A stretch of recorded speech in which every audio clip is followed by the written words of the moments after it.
Honorable members, I now propose the question that clause 57 be part of the bill. Mover? Honorable Chair, I beg to move that clause 57 be part of the bill.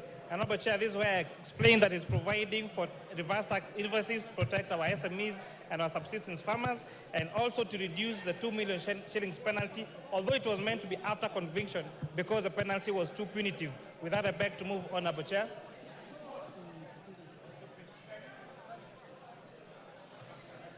Honorable members, I propose the question that clause 57 be amended as proposed.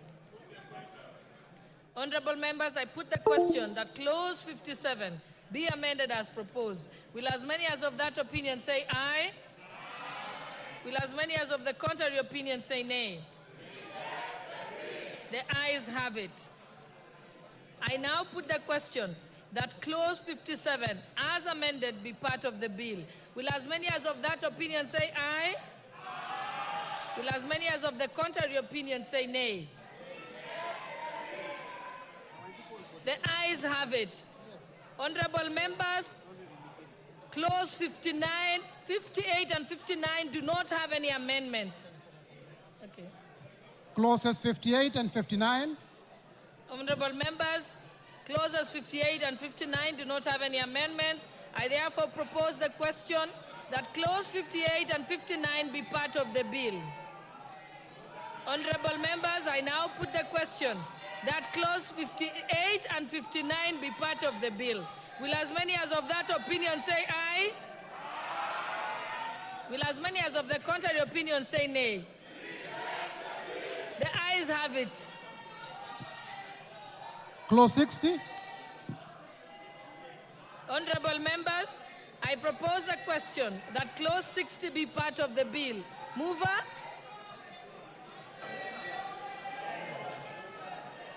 Honorable Speaker, I beg to move that clause 60 be amended as per the order paper. This is to exclude employees of national carriers from the requirement of having a KRA PIN while working outside the country.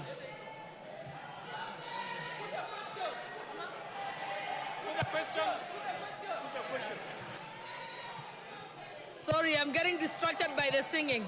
Honorable members, I propose the question that clause 60 be amended as proposed. I now put the question that clause 60 be amended as proposed. Will as many as of that opinion say aye? Will as many as of the contrary opinion say nay? The ayes have it. I therefore now put the question that clause 60 as amended be part of the bill. Will as many as of that opinion say aye? Will as many as of the contrary opinion say nay? The ayes have it. New clause 52A.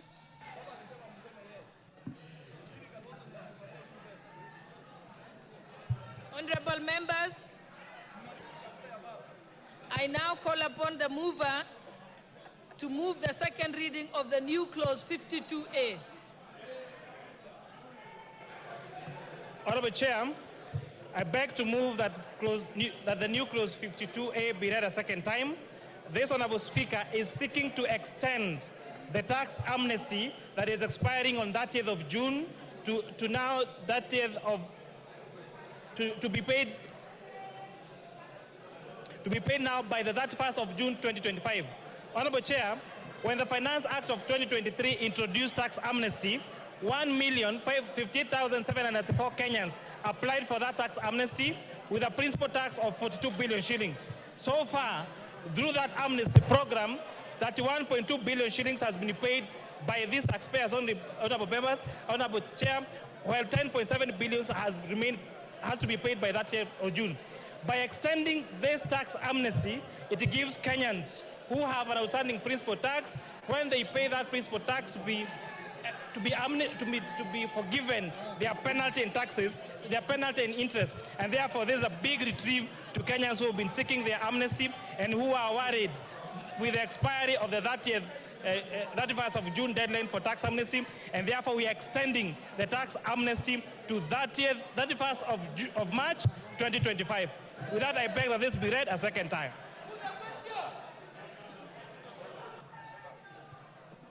Honorable members, I now propose the question that the new clause 52A be now read a second time.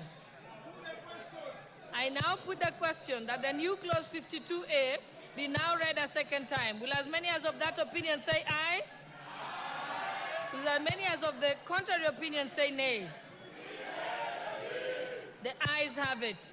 I now propose the question that the new clause clause 52 be part of the bill. I now put the question that the new clause 52A be part of the bill. Will as many as of that opinion say aye? Will as many as of the contrary opinion say nay? The ayes have it. Miscellaneous Acts, Clause 61. Honorable members, I propose the question that clause 61 be part of the bill.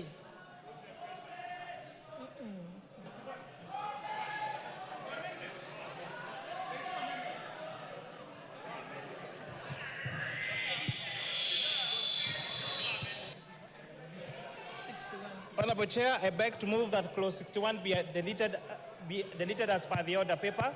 With that, I beg to move.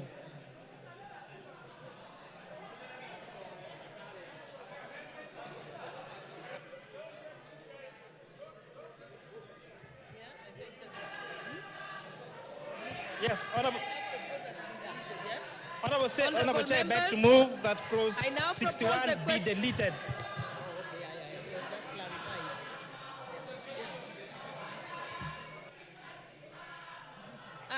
Honorable members, I now propose the question that clause 61B be deleted as proposed. I now put the question that clause 61B be deleted as proposed. Will as many as of that opinion say aye? Will as many as of the contrary opinion say nay? The ayes have it. And I now put the question that clause 61B be as deleted be part of the bill. Will as many be deleted from the bill? Will as many as of that?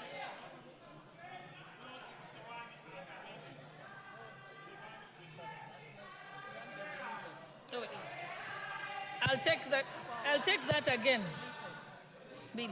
I now put the question that clause 61 as amended be deleted. Will as many as of that opinion say aye? Will as many as of the contrary opinion say nay? Clause 62.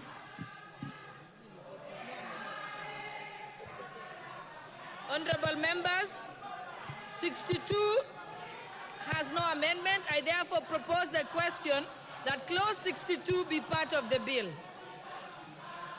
And now I put the question that clause 62 be part of the bill. Will as many as of that opinion say aye? Will as many as of the contrary opinion say nay? The ayes have it. Clause 63.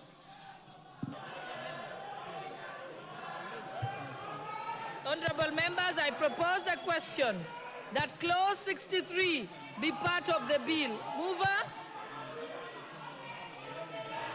Honorable Chair, I beg to move that clause 63 be deleted. Honorable Chair, this provision was exempting Kenya Revenue Authority from the Data and Protections Act, and therefore this would have evaded the privacy of Kenyans, and that is why the committee proposes this deletion. We do not want KRA spying on our phones or our bank accounts. We need to retain the privacy of Kenyans, Honorable Speaker. Honorable members, I propose the question that clause 63 be amended as proposed. I now put the question that clause 63 be amended as proposed. Will as many as of that opinion say aye? Will as many as of the contrary opinion say nay? The ayes have it. I now put the question that clause 63 as amended be part of the bill. Will as many as of that opinion say aye? Will as many as of the contrary opinion say nay? The ayes have it.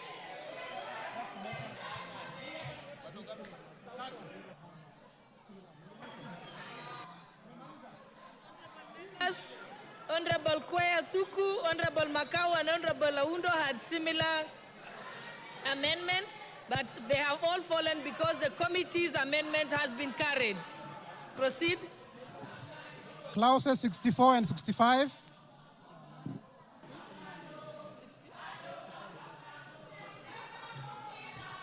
Honorable members, clause 64 and 65 have no amendments.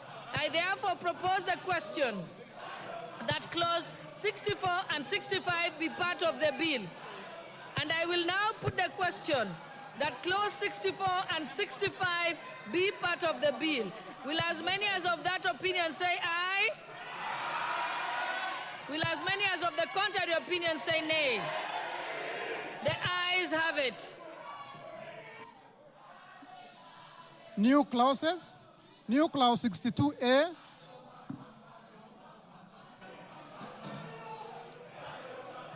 Honorable members, I now call upon the mover to move the second reading of the new clause 62A.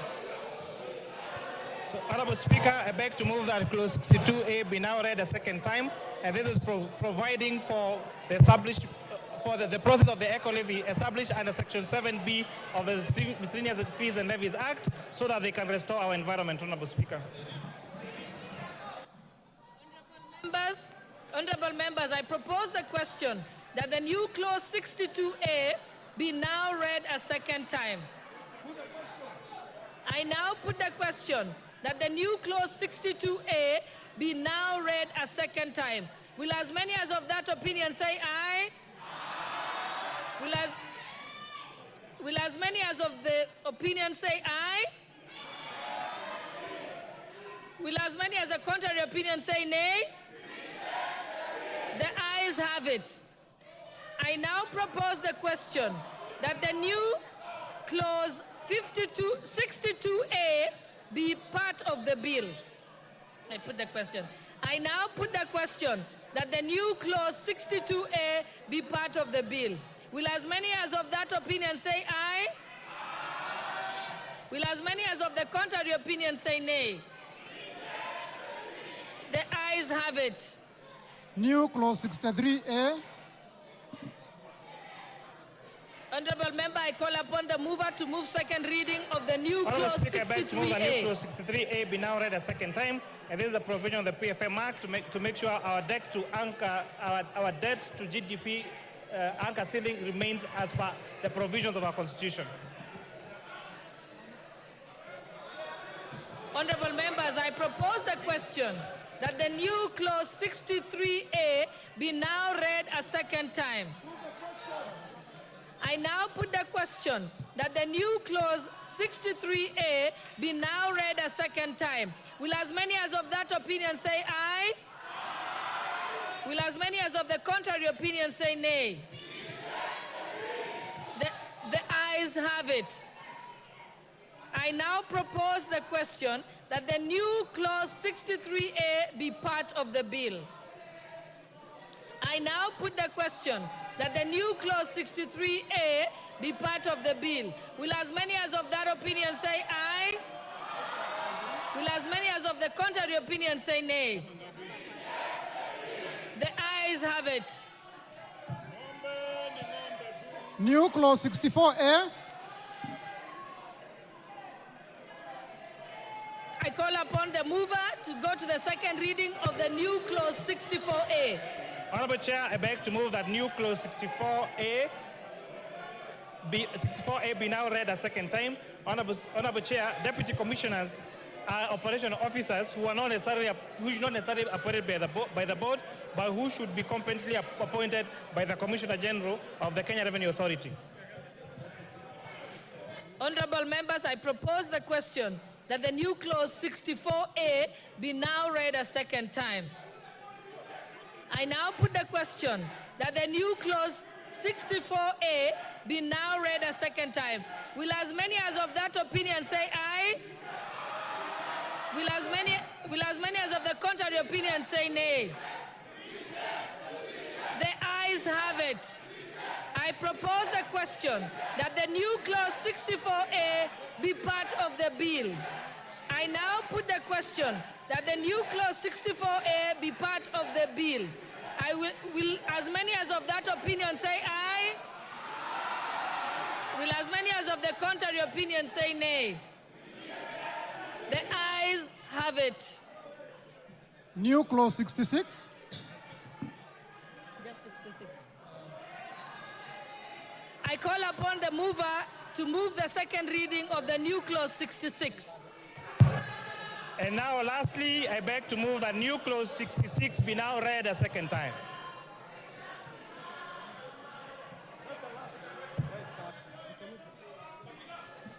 I propose the question that the new clause 66 be now read a second time. I now put the question that the new clause 66 be now read a second time. Will as many as of that opinion say aye? Will as many as of that the contrary opinion say nay? The ayes have it.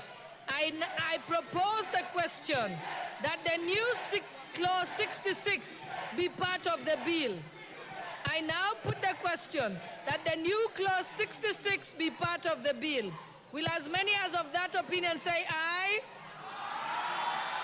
Will as many as of the contrary opinion say nay? The ayes have it. Okay, tunamaliza. Title.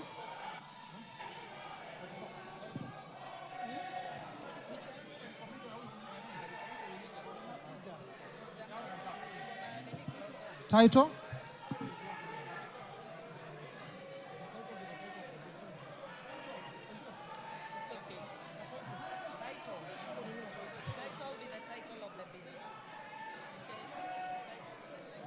I now propose that the title be the title of the bill. Mover. Okay. I now put the question that the title, as in the order paper, be the title of the bill. Will as many as of that opinion say aye? Will as many as of the contrary opinion say nay? The ayes have it. Clause 1.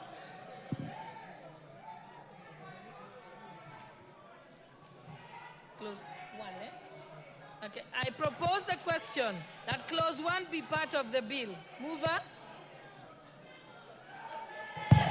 Honorable Chair, I beg to move that clause 1 be amended as per the order paper, and this is providing for the commencement dates of the several provisions of this finance bill, then the Finance Act of 2024. I propose the question that clause 1 be amended as proposed.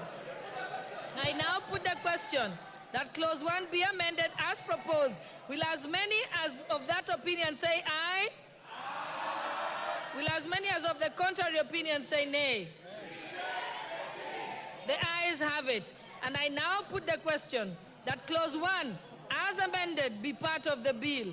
Will as many as of that opinion say aye?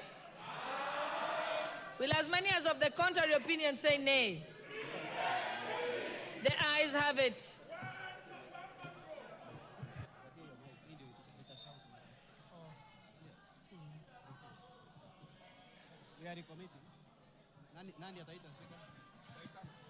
Ndaitana tu bila hata hii. Okay. I ask the mover to report.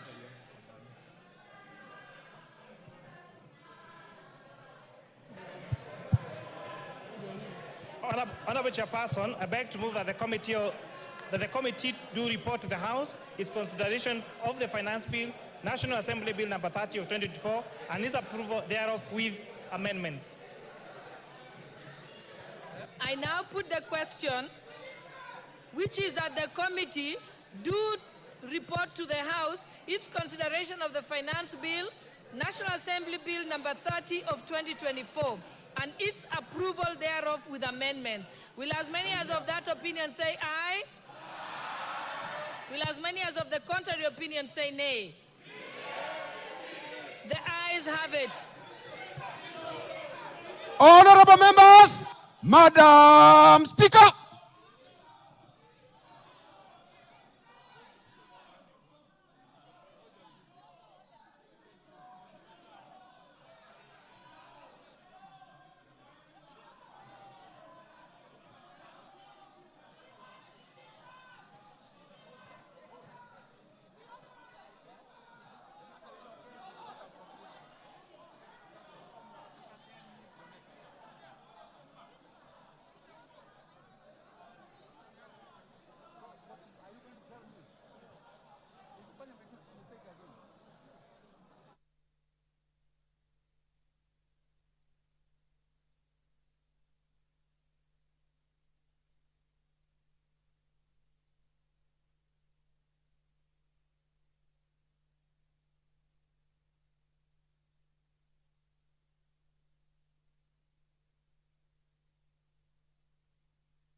Order, members.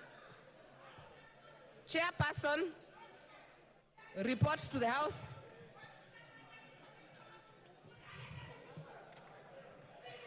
Honorable Speaker, I beg to report that the Committee of the Whole House has considered the Finance Bill, National Assembly Bill number 30 of 2024, and has approved the same with amendments. Mover. Honorable Speaker, I beg to move that the House do agree with the committee on the said report, and I request the Honorable Joseph Makilap to second the motion for agreement with the report on the Committee of the Whole House. Madam Speaker, I second.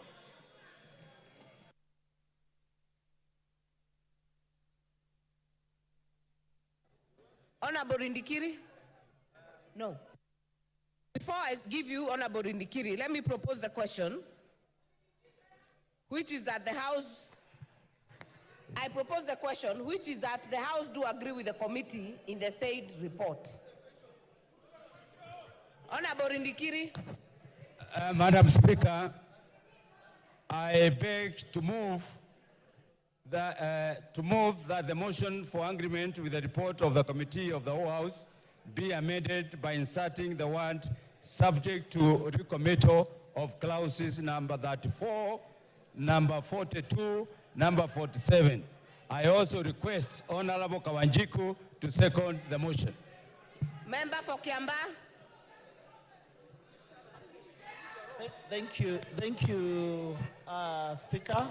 I also wanted to move to second what Honorable Indikiri is saying, but I also want to move my amendment on clause 42 by inserting the following item immediately after item 1A by deleting the Honorable description. Kawanjiku, order. Honorable Kawanjiku, second the motion first. I second, Honorable Speaker.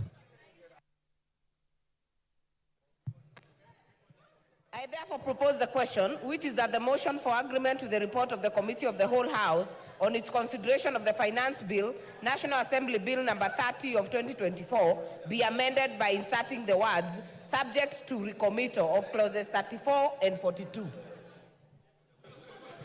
Do I put the question? I put the question, which is that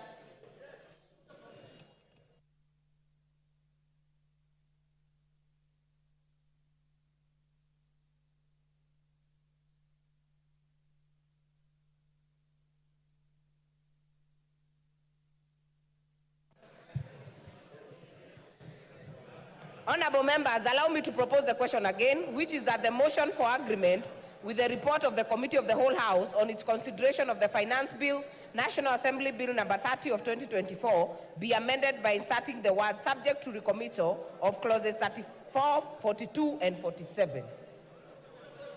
I now put the question, which is that the motion for agreement with the report of the Committee of the Whole House on its consideration of the Finance Bill, National Assembly Bill number 30 of 2024, be amended by inserting the words, subject to recommittal of clauses 34, 42, and 47. Will as many as are of that opinion say aye? Aye. Will as many as are of a contrary opinion say nay? Nay. The ayes have it.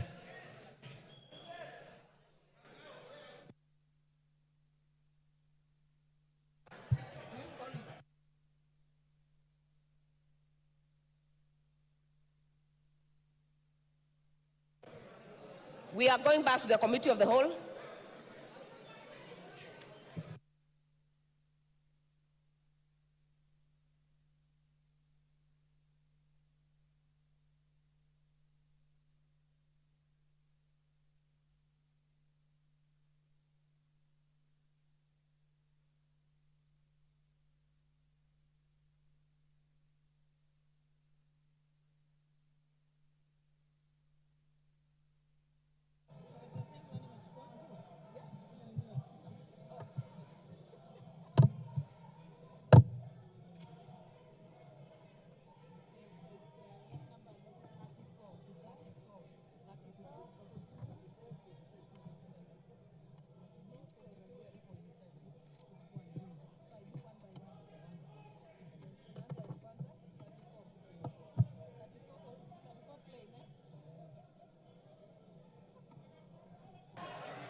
Okay.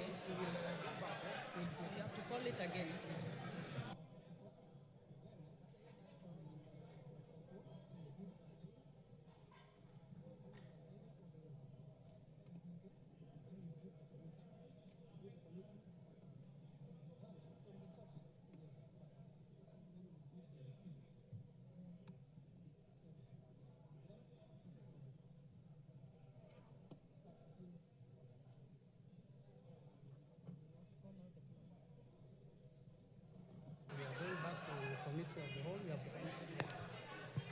Okay. Honorable members, we are going back to the committee of the whole. Clause 34. Honorable members, I propose the question that clause 34 be part of the bill. Mover, Honorable Lea Sankaire. Honorable Lea Sankaire as the mover.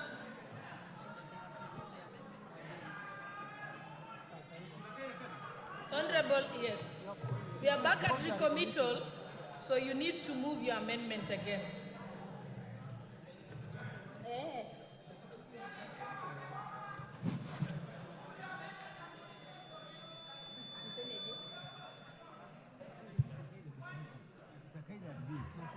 That's why you have to commit it. Just relax.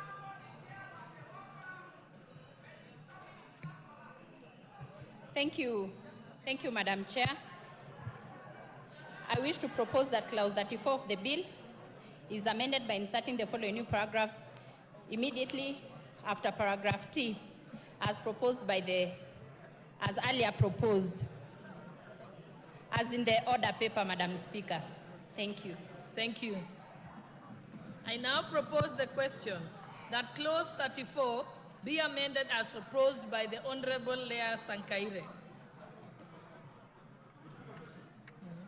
Honorable members, I put the question that clause 34 be amended as proposed by Honorable Sankaire. Will as many as of that opinion say aye? Aye. Will as many as of the contrary opinion say nay? The ayes have it.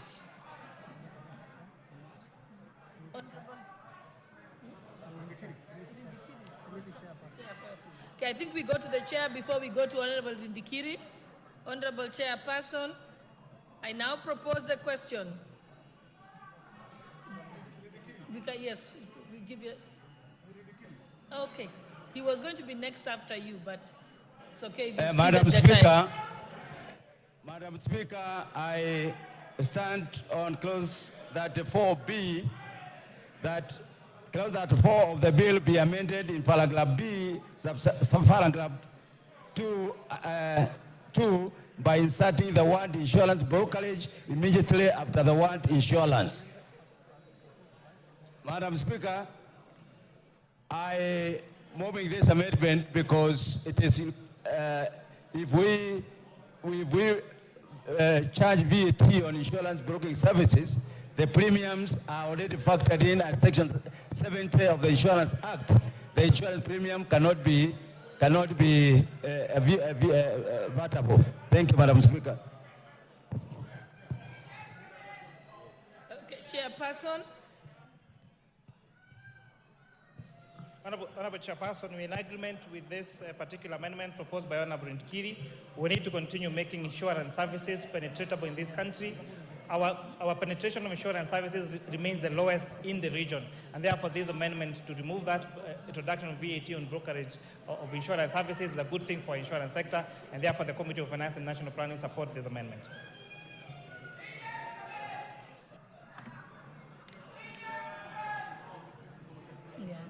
Honorable members, I now put the question that clause 34 be amended as proposed by the Honorable Ndikiri.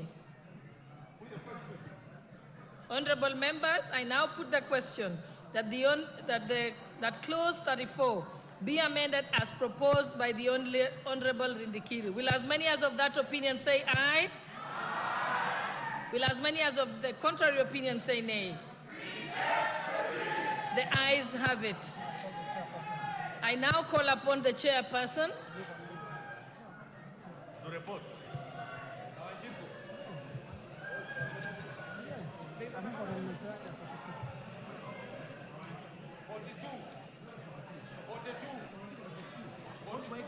We are still on 34. You know, when you recommit, you are dealing with the amendments again.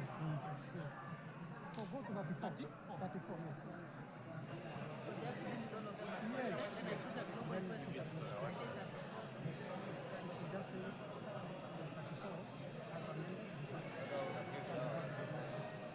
Honorable Chair, with the recommittal of this clause and with the amendment as proposed by Honorable Ndikiri, which the committee agrees with, I beg to move that clause 34 be amended as per the order paper.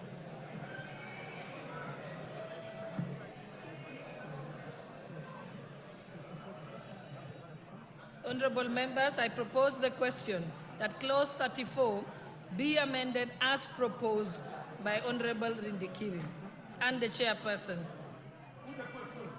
Honorable members, I now put the question that clause 34 be amended as proposed. Will as many as of that opinion say aye? Will as many as the contrary opinion say nay? The ayes have it. I now put the question that clause 34 as amended be part of the bill. Will as many as of that opinion say aye? Will as many as of the contrary opinion say nay? The ayes have it. Clause 42.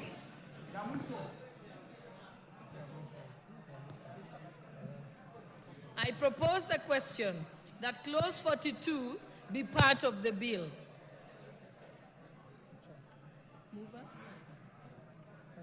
Honorable Kawanjiko. Thank you, Honorable Speaker. I move to insert the following item immediately after item 1A by deleting the description imported sugar, excluding imported sugar purchased by registered pharmaceuticals manufacturers and the correspondence rate of excise duty, and substituting thereof the following new descriptions as correspondent rate of excess duty. Imported sugar, excluding imported by registered manufacturer, and raw sugar, imported for processing by a licensed sugar refinery.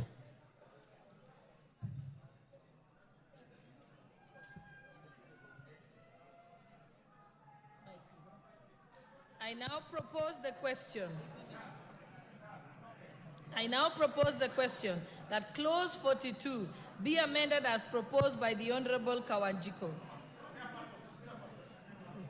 I'll come to the chairperson. I will finish first.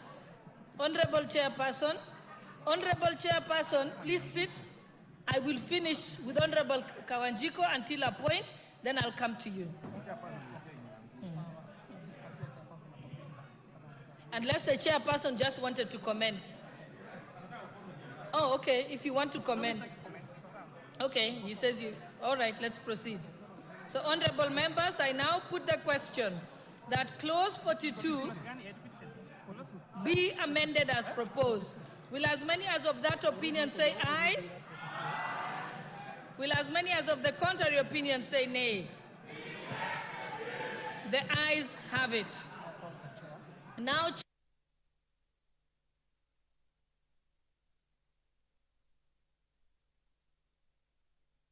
Honorable Kawanjiko's amendment on clause 42 and further amends clause 42 as per the order paper.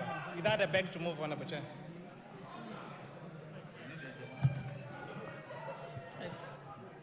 Honorable members, I propose the question that clause 42 be amended as proposed. Honorable members, I now put the question that clause 42 be amended as proposed. Will as many as of that opinion say aye? Will as many as of the contrary opinion say nay?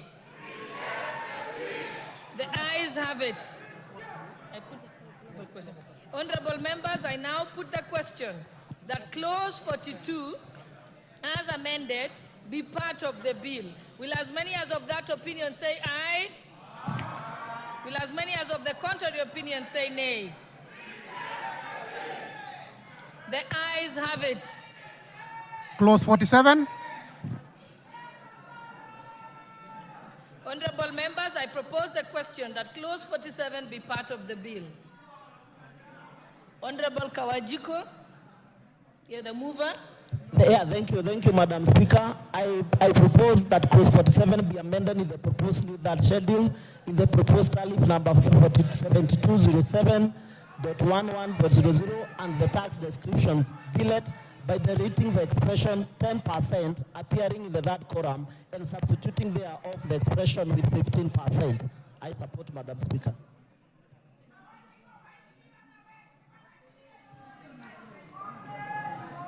Honorable Chairperson, do you have any comments?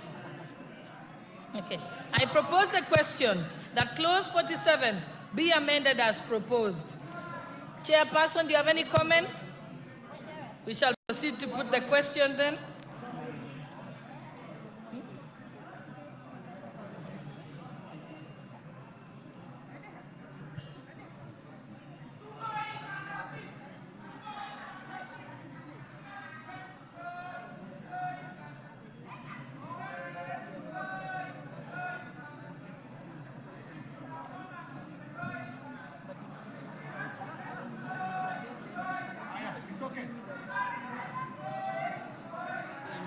Okay, Chairperson, you want to comment?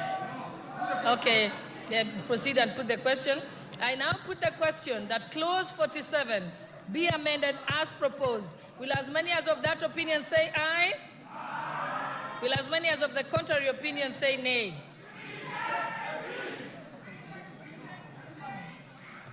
Okay, Honorable Chairperson, I will let you now formally move the amendments to 47.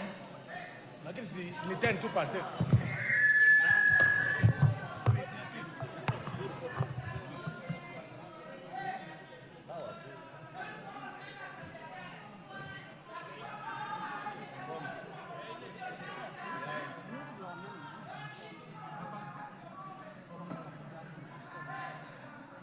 Then I'll come back.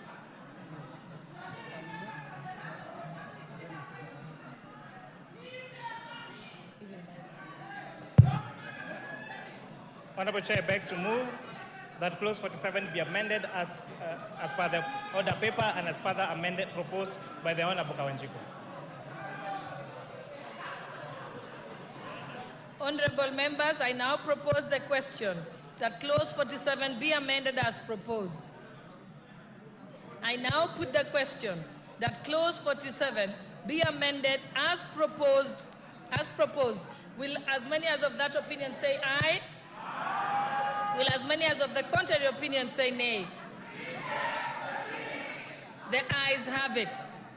I now put the question that clause 47 as amended to be part of the bill. Will as many as of that opinion say aye?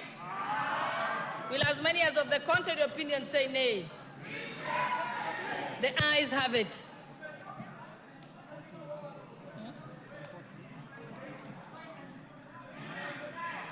Mover of the bill, you may now report. You may move the reporting.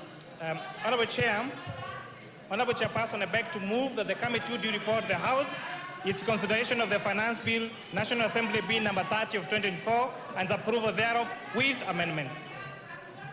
I now put the question, which is that the committee do report to the House its consideration of the Finance Bill National Assembly Bill number 30 of 2024 and its approval thereof with amendments. Will as many as of that opinion say aye? Will as many as of the contrary opinion say nay? The ayes have it.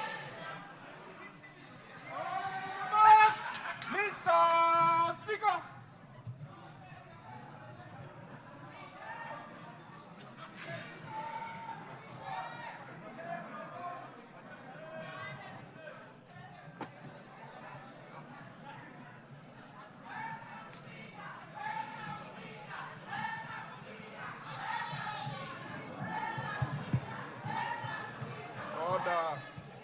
Order, Rosa, take your seat. Order, honorable members, take your seats. Order, take your seats. Honorable Millie, take your seats. The mother of the house, take your seats. Take your seats.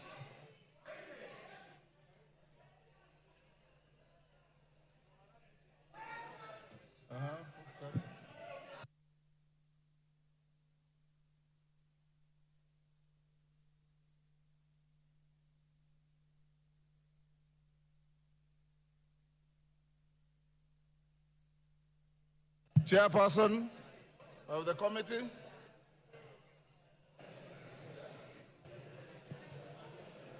Honorable Speaker, I beg to report that the Committee of the Whole House has considered the Finance Bill, National Assembly Bill number 30 of 2024, and approved the same with amendments.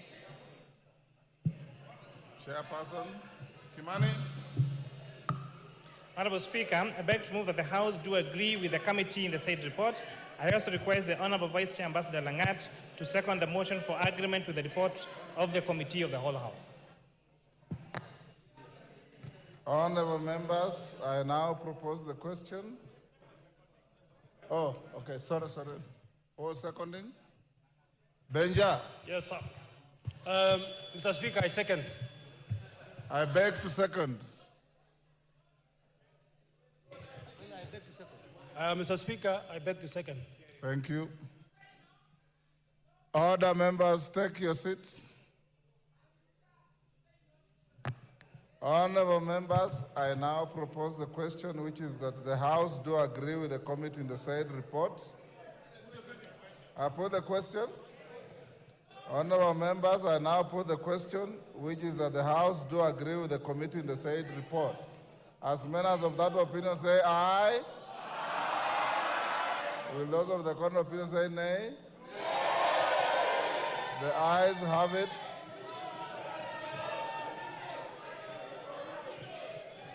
Order, take your seats. Take your seats. Order, take your seats. We don't need to count the numbers, that is overwhelming. I'll order that the division bell be rung for 5 minutes.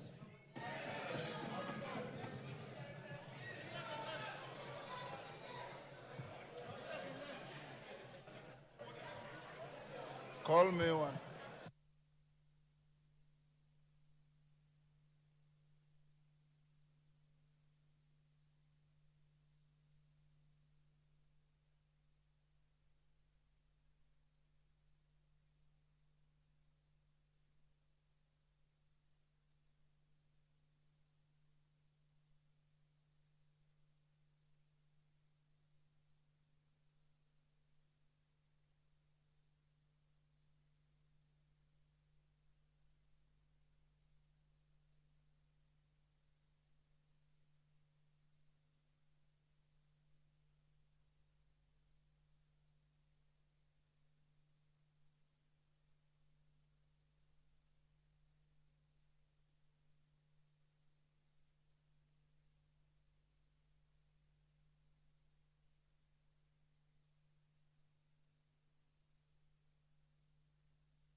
Yes.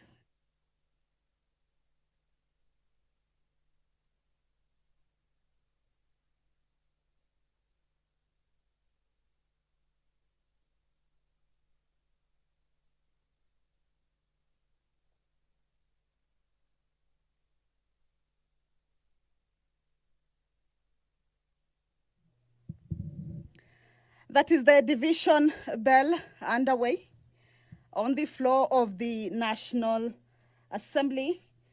Remember, the business on the floor of the House is consideration of the amendments that have been moved or that were proposed by the individual members, as well as the Departmental Committee on Finance and National Planning. That was the consideration of the amendments at the Committee of the Whole House stage, with the House considering each and every clause that is on that bill. As per the procedure, that is, each of the amendments have to be considered, or each of the clauses have to be considered and voted on. And that is what we have been hearing the chair at the Committee of the Whole putting the question that the amendments be part of the bill in each and every clause. Remember, it is a bill that has a total of 66 clauses, with a few new clauses having been introduced. And that is what has been transpiring in the House from this morning. But the division bell is for the bill to move to the next stage. Remember, after the second reading, the bill was committed to a Committee of the Whole, and the amendments have been considered. The bill has to move to the next stage, that is reporting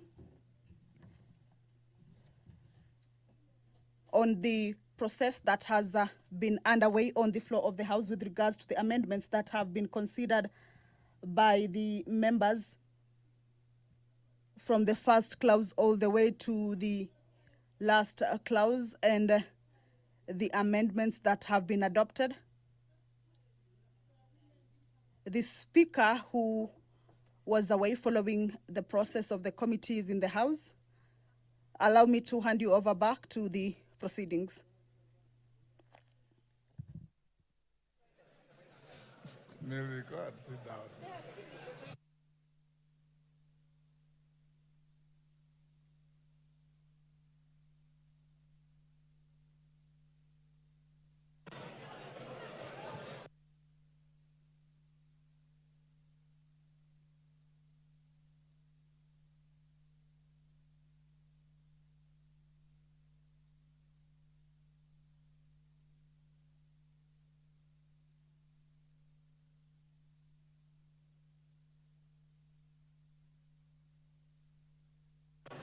Sergeants, you may now draw the bar.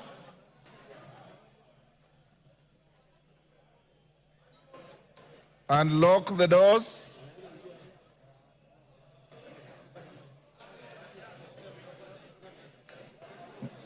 Members, take your seats. Rindikiri, take your seat. Oundo, take your seat.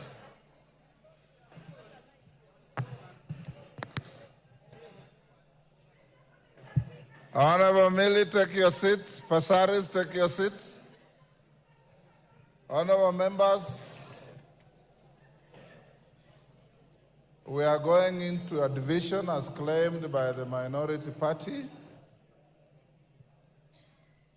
And like I advised you last week, when we are voting, the standing orders don't permit any member to walk around the chamber. Remain in your seats. remain silent except when you are called out to vote. And under our standing orders, there are only 3 votes. Yes, no, and abstention. Any other phrases that are strange to the standing orders will be counted as spoiled votes from either side. You either vote yes or no or abstain. You have no other words of English available to you in this vote. Order Wanjala, you say that, the vote is spoiled. It is either yes, anybody who says yes, I support the finance bill, the vote is spoiled. Anybody who says no, I reject the finance bill, the vote is spoiled. Order Wanjala, read your standing orders. I read your standing orders. And Wanjala, any further order, it's entirely up to you to reject, to cause your vote to be rejected, or to have it as a valid vote. It's entirely up to you. Can the whips prepare to give me the... Yes, Wandai? Order, Wanjala. Honorable Speaker, I hear you, and I am happy that we are going to vote manually, verbally, that is. But Honorable Speaker, last time we voted here on Thursday, there was serious confusion because some members' voices were never being heard, and the media reported wrong things. So today, I want to plead with you that the office of the clerk avails enough microphones, portable microphones, for members' vote to count, for members' voices to be heard. And we are in a hurry because we need to join the Gen Z out there. We want to finish this thing quickly and join the Gen Z out there. They are really waiting for us, Honorable Speaker. Order, Honorable Millie. Order, Honorable Millie. Take your seat. Take your seat. I want to encourage you to be a good example to your juniors. Honorable members, we are going to vote as follows once we get the tellers. If you observe your standing orders, like you did last week, any member, even at the far end, saying I vote yes or no, was being heard. I was hearing them. That's number one. Number two, avoid appearing to be assisting others to vote because there's no provision in law for that. Once a member is called, you stand up and vote and sit down. Thirdly, I want to repeat, there are only 3 available words for your vote. Yes, no, abstain. Give me your tellers, the whips. 2 each. If you want to spoil your vote, it is open to you. Get me the whips. Order, Wanjala. Order. Order, Wanjala. Order. And even if you whisper and you are recorded, order. If you have a mic next to you and it's working, use it. But no mic is going to be circulated around. Who are the whips? Junet, give me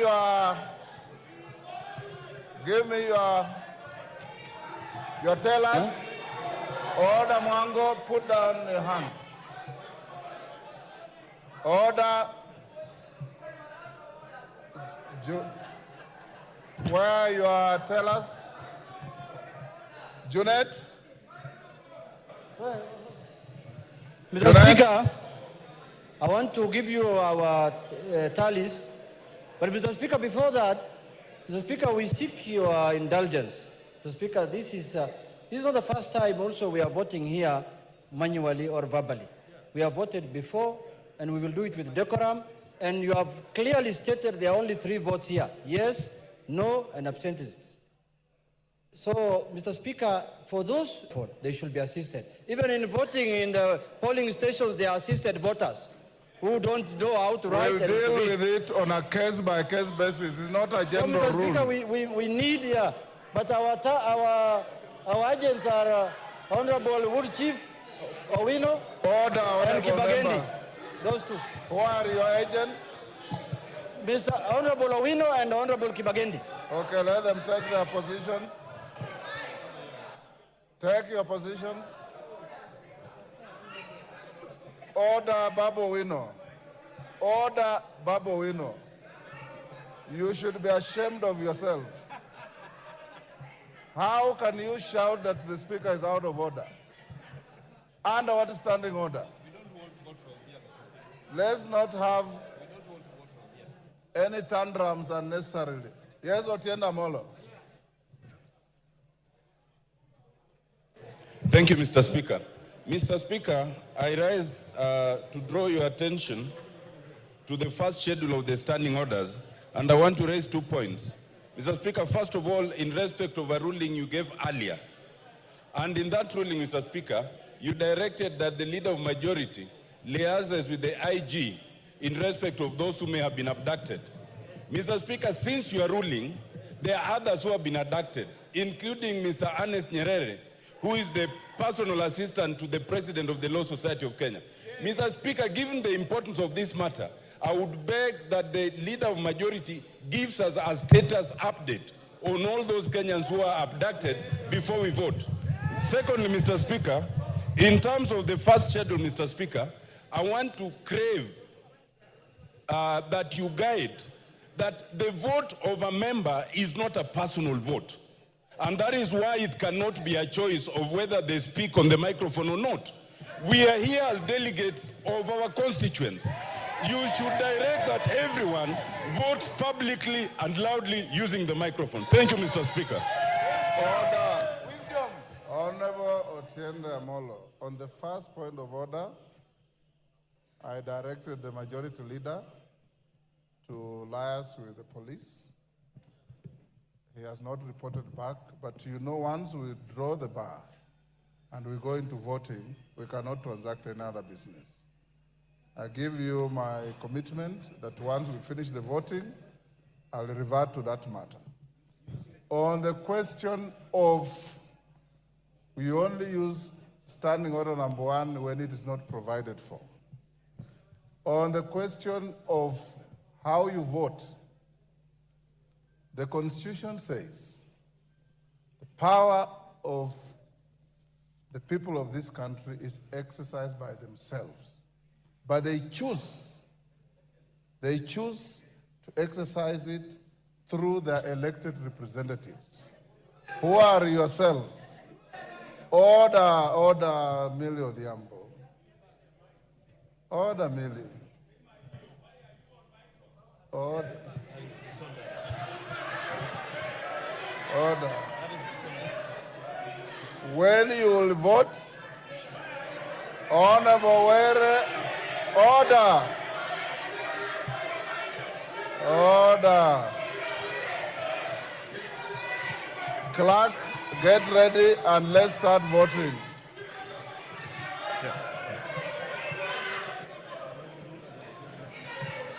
Hata wewe Kasalu unapika kelele kwa chemba. Chepkonga Kiprono Samuel. Chepkonga Kiprono Samuel. Langat Benjamin Kipkuri. Order, maintain silence. Langat Benjamin Kipkuri.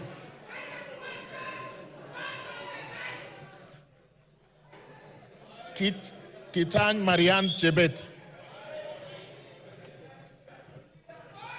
Atandi Samuel Onunga.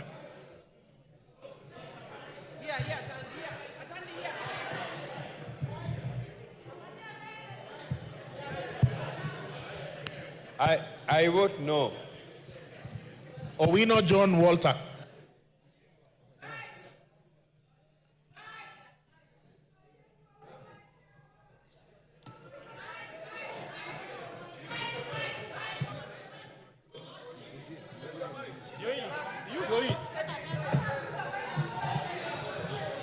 I vote no.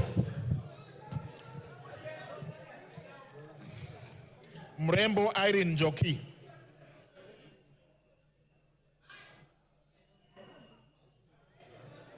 Shurie Abdi Omar. Shurie Abdi Omar. Sergon Florence Jamatia. Kandie Joshua Chebiegon. Kirui, yes, Junet. Hold on, Kirui. Hold there. Yes, Junet. Mr. Speaker. Order. Mr. Speaker, we still seek your indulgence, Mr. Speaker, because we are very many in this house. The house is full. All members have availed themselves. We can't hear ourselves properly. Mr. Speaker, we still indulge you that you allow us to use the microphone so that people can be here loud and clear that is voting yes and no. Mr. Speaker, we are insisting. We are not asking. We are not begging. It's not a favor, Bana. It's not a favor. It's not a favor. Don't joke with us here, Bana. Order. Ichungwa. Order. Order, Honorable Millie. Order. Order. Order, honorable members. Clerk at the order. Take your seats. Take your seats. Take your seats. Honorable members, the mode of voting is at discretion of the Speaker.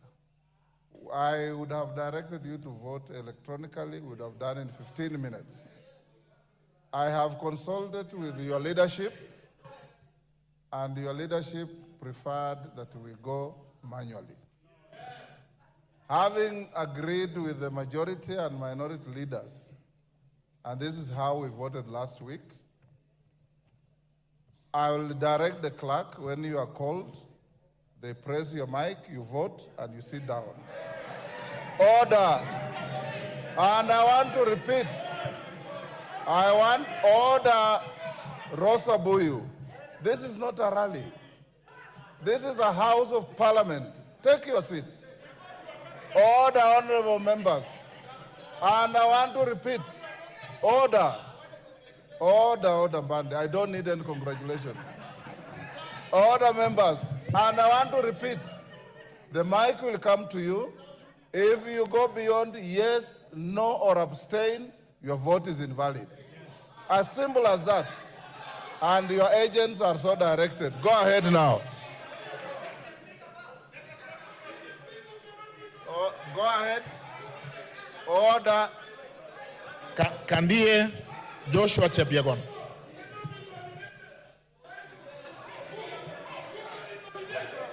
Use your mic. Go ahead now.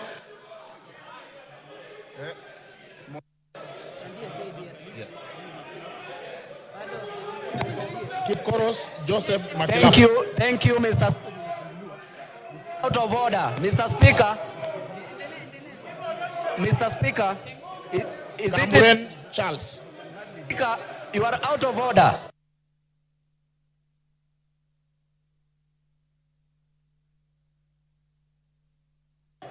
Please give me the mic. Koech Nelson.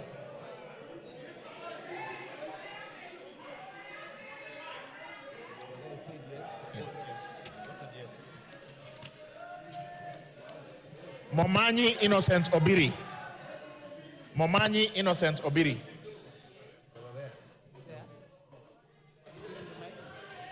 I, on behalf of the people of Bobasi, I vote Order, no. Obiri. Order. I have told you very clearly. Who doesn't know you represent Bobasi? Order. Order, honorable members. Order. Honor Obiri, sit, take your seat. Take your seat. Honorable Obiri, everybody knows you represent Bobasi.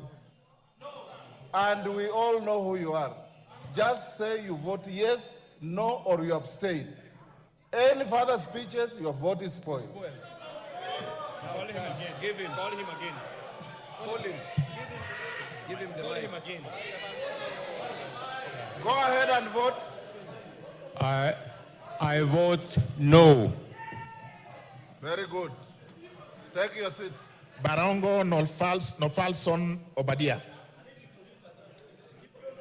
If you are not known here, you have no business being here.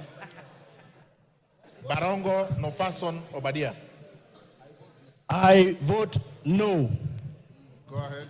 Alpha Miruka Ondieki. Alpha Miruka Ondieki. Alpha Miruka Ondieki. Linet Chepkorir. Kilel Richard Cheruyot. Yegon Richard Kipkemoy. Yegon Richard Kipkemoy.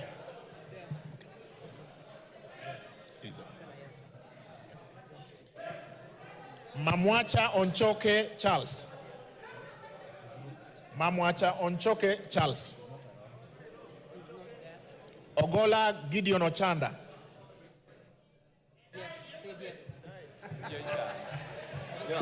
Osero Patrick Kibagendi. Osero Patrick Kibagendi.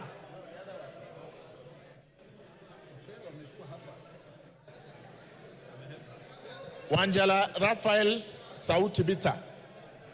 Wanjala. I vote no. Wamboka Nelson Jack Wamboka. Of course, I vote no. Wambilianga Catherine Nanjala. Yakub Ado Kuno.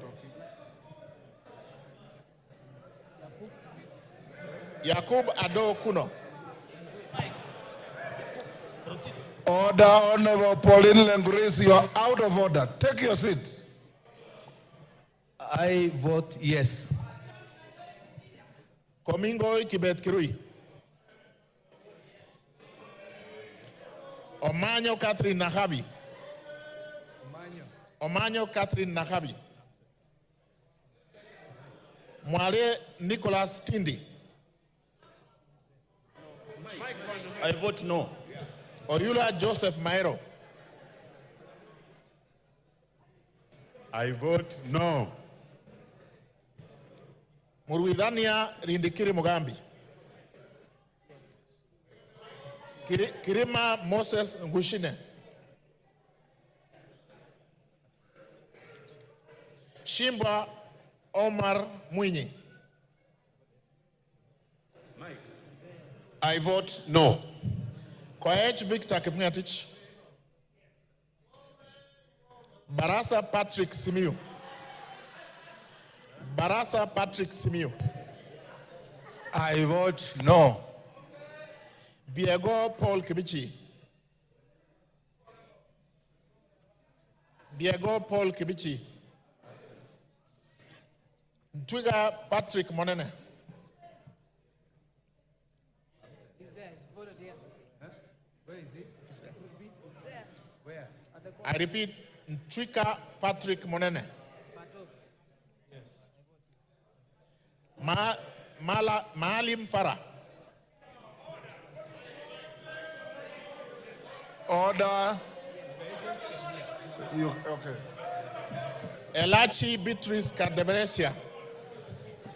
I vote no. Waweru John Kiarie.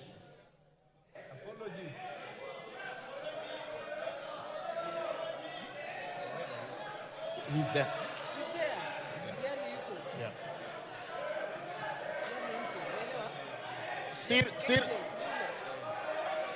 Sirma Musa Cherutich.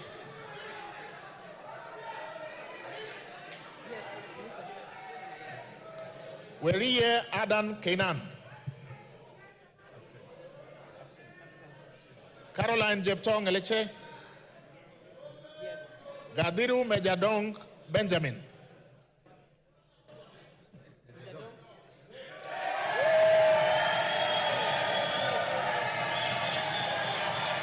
Order. Order. Order. Order. Order. Mwango.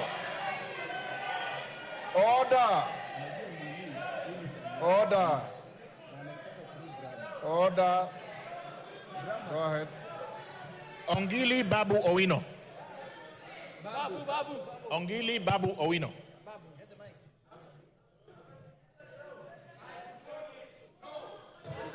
I vote no. Gakuya James Mwangi. Mawade Julius Musili. Mawade Julius Musili. I vote no. Mwenje Mark Samuel Moreidi.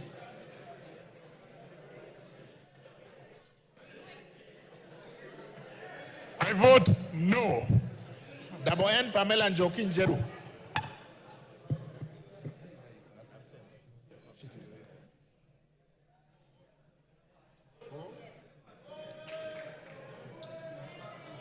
Lel Mengit Joseph Skipto Koskei. Omboko Milemba Jeremiah. Kipiegon Joanna Ngeno.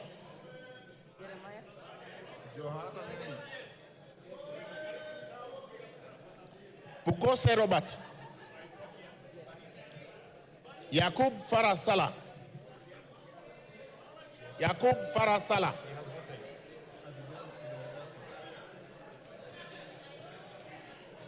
Oundo Wilberforce Ojambo.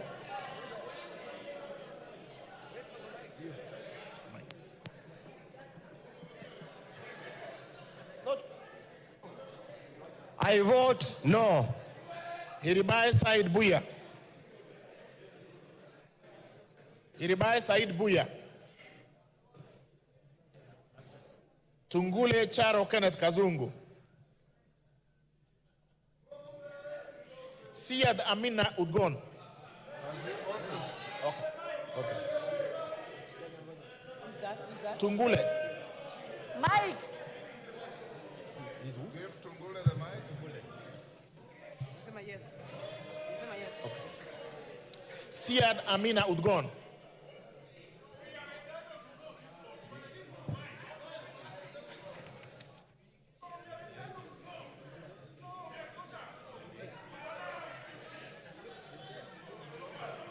Kiroi, faster. Read again. I vote no. Baro Deko Mohammed. Baro Deko Mohammed.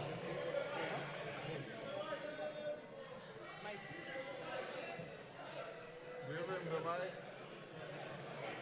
I vote yes.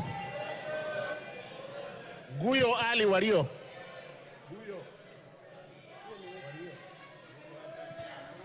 I vote yes. Muriu Wakili Edward.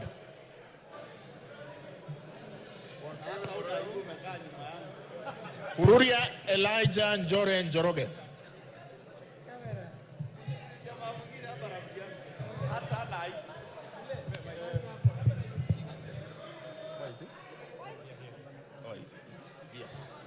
I vote yes. Kagombe Gabriel Gaduka. Kagombe. I vote yes. Odiambo Elisha Ochieng. Odiambo Elisha Ochieng.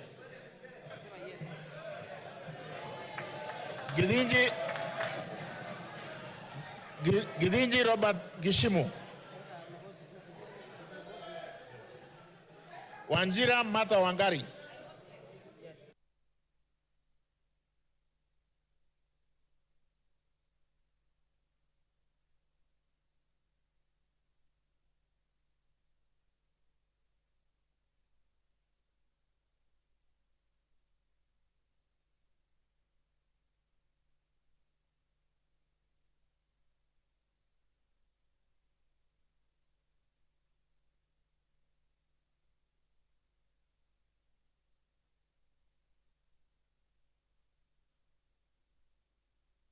Hope TV presents News on the Go. Every day at 4 p.m. for all the breaking news and news making headlines. Hope TV, look and live.